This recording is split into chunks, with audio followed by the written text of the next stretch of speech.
Welcome to the show, everyone. You are watching Spiritual Principles for Emotional Healing, and I am your host, Christian emotional wellness expert and licensed mental health professional, Dr. Denise Johnson. You know, this TV show is actually based upon my radio show of the same name that could be heard every day over the internet at 10 a.m. on WDJY.com. And the purpose of my TV show is this. I want to try to connect with every hurting person that's out in the audience because I want you to know that God loves you, He cares about your suffering, and I believe that God has made a way for you to be healed in your emotions, just like He's made a way for you to be healed physically. And all we have to do is reach out to Him and to each other with our faith. And that being said, the topic for today's show is a continuation of the show that we did last time on spiritual psychotherapy. And my guest is the wonderful Dr. Michael-Renee Godfrey, who is the founder of Perfect Peace Counseling Center in Marietta, Georgia. And let me tell you a little bit about the good doctor. She earned her PsyD in sports and performance psychology from the University of the Rockies in 2015. She earned a Bachelor's of Science in Nursing from Georgia State in 1999. She is also a registered nurse. She is a major in the U.S. Air Force. She is a college professor, and she loves to ride horses. During the last show, my guest talked about how she integrates spirituality into treatment for her general client population. And for this show, I'd like to talk with her more specifically about some of her specialty services. And the ones that I want to get to today are equine facilitated therapy, distance counseling, hypnotherapy, and sports consultation. So, Dr. Godfrey, welcome to the show. Thank you. And I'm going to start by asking you, what is equine facilitated therapy? How did you get involved with it, and how does it help people?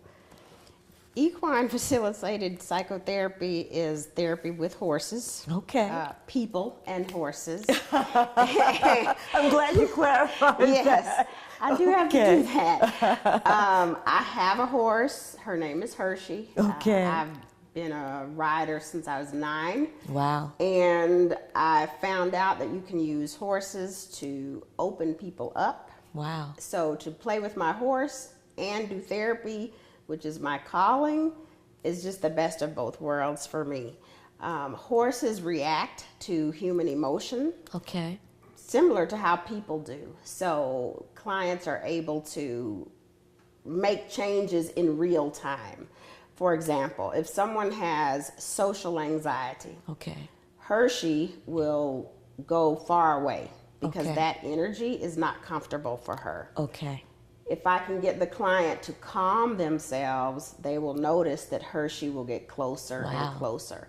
So they are able to feel how that happens in their Okay. body so that when they're out, they can calm themselves and people will come closer and closer versus going away. All right. So then working with Hershey shows people in a real way the impact of their emotional state, I'm going to say, on others and probably on themselves. Mm-hmm. And when they work it through with Hershey, it helps them to work it through for themselves in their own lives. Right, and Hershey gives unconditional love. Okay. You can't make a mistake. She's not going to judge you. She's not going to say anything horrible to you. She's not going to make you feel bad. She's going to love you anyway. All right. And how do clients respond to the idea of the equine facilitated therapy? Like, how do you bring that up to them?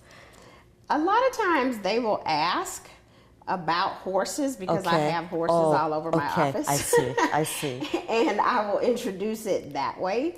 Other times I will say things to them like, you might be interested in equine therapy, and we talk about what that means, and then I bring them out to the barn, and everybody loves it.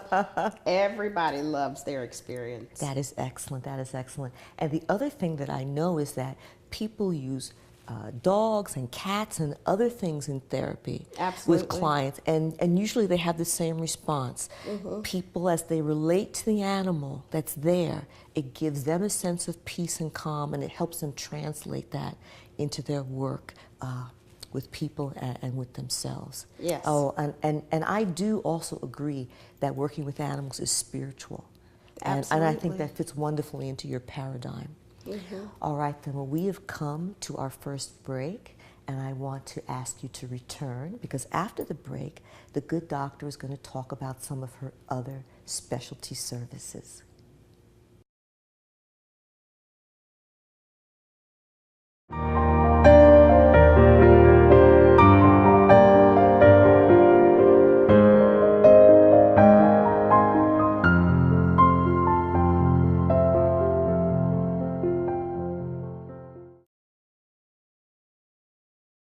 Welcome back, everyone. You are watching Spiritual Principles for Emotional Healing, and I am your host, Christian emotional wellness expert and licensed mental health professional, Dr. Denise Johnson. The topic for today's show is a continuation of a show we did last time about spiritual psychotherapy, and my wonderful guest is Dr. Michael-Renee Godfrey, who is the founder of Perfect Peace Counseling Center in Marietta, Georgia.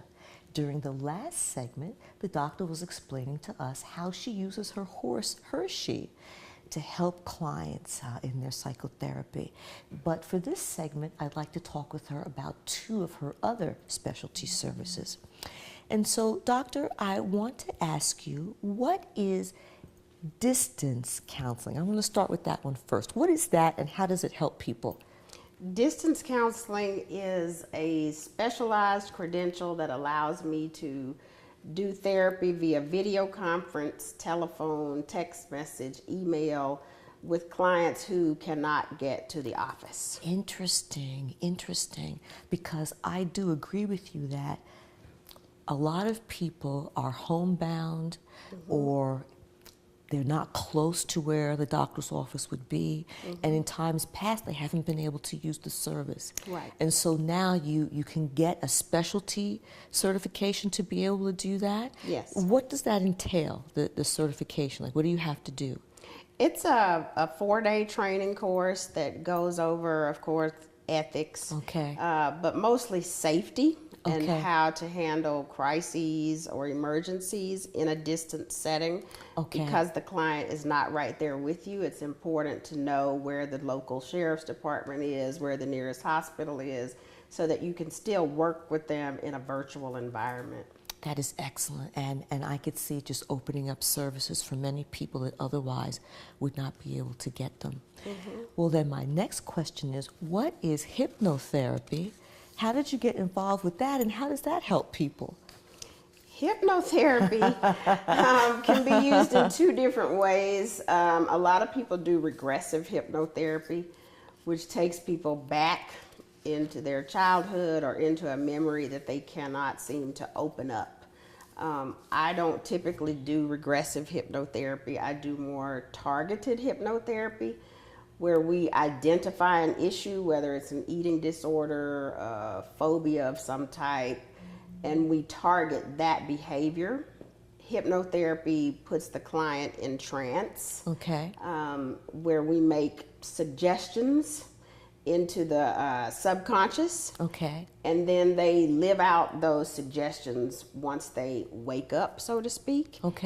It's not dangerous, it's not magical like people think. I can't make anybody cluck like a chicken, because if you say something that does not resonate with the person, they will immediately come out of trance. All right. And that's very interesting, because, you know, I had the impression that a lot of traditional spiritual people, traditional Christians, may have an issue with using the hypnotherapy. How do you get them to open up to the idea, or how is that broached with them in the treatment? I keep it very open, very transparent. Everybody has their own personal hypnotherapy script. Okay. And we go through the script to make sure that they are okay with the setting that we're walking through in the script, that they are okay with the flowers that are in the picture.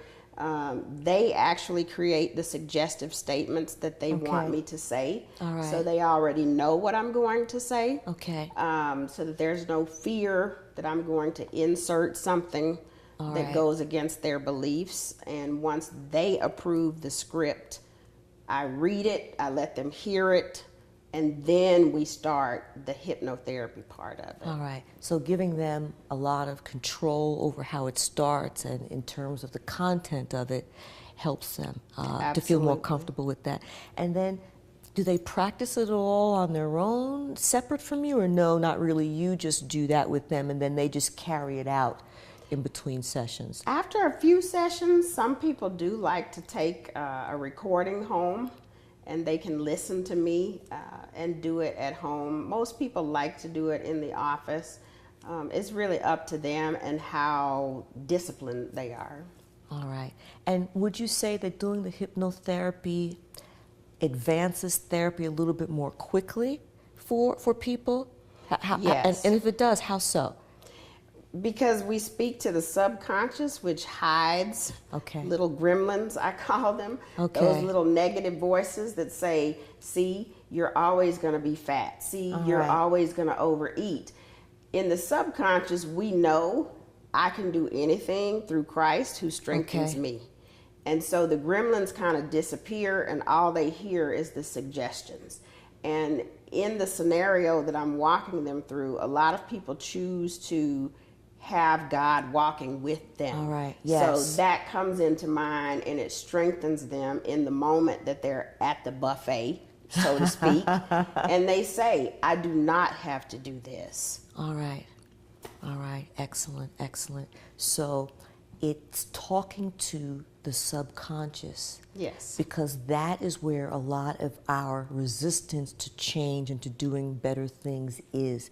It's not that we don't know intellectually, because most people know you shouldn't be eating at the buffet. Right. But there's something unconscious that drives you, and maybe the hypnotherapy would help them get to that a little bit sooner. Absolutely.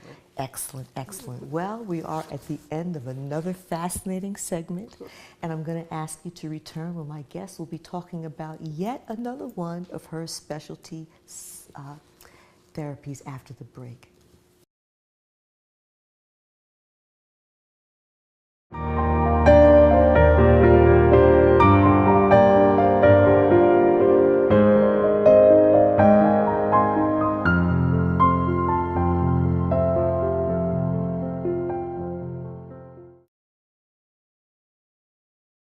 This is Dr. Denise Johnson, and did you know that God has made a way for you to be healed in your emotions, just like He has made a way for you to be healed physically?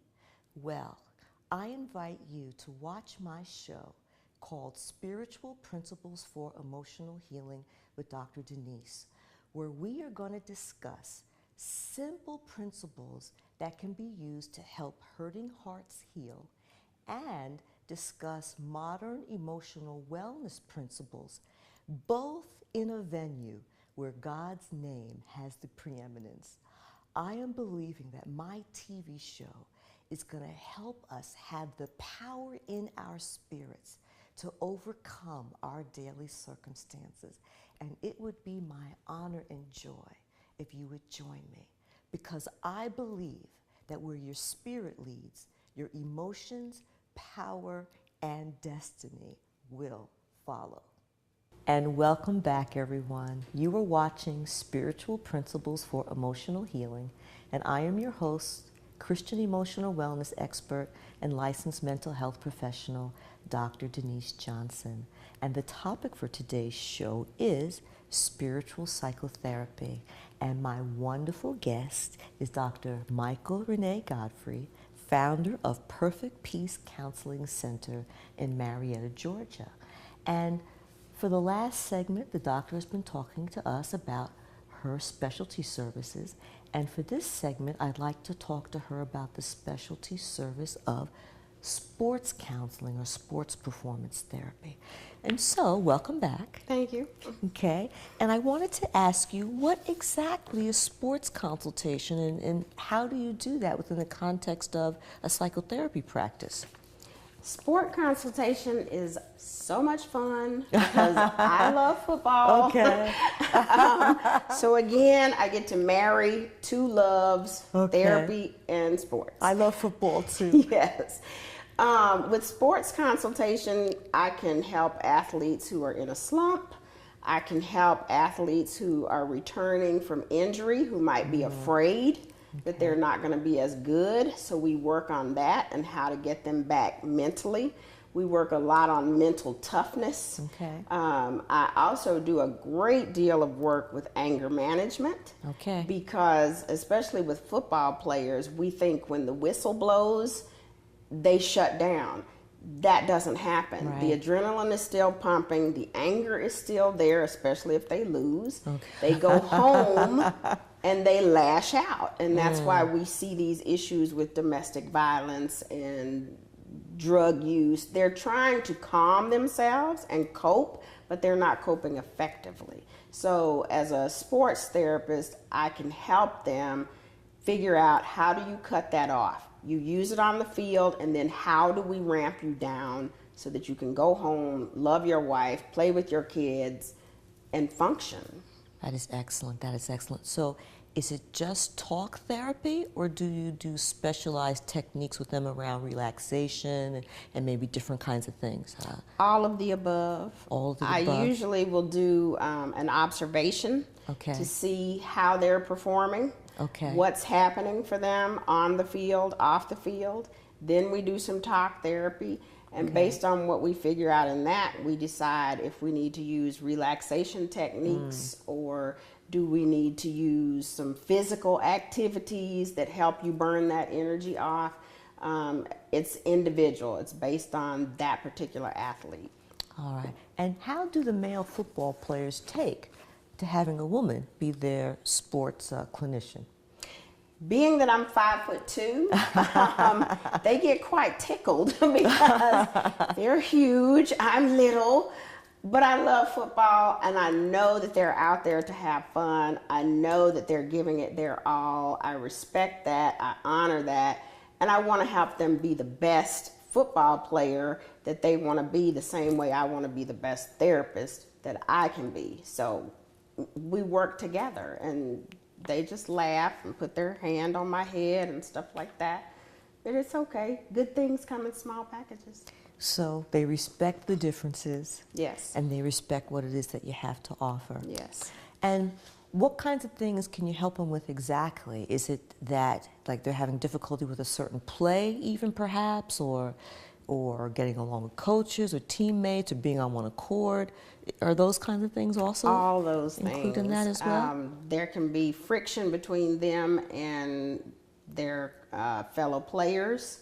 There can be friction between them and the coach, and it could be just a tone difference. Okay. And I might have to work with the coach on, you might need to approach this player differently.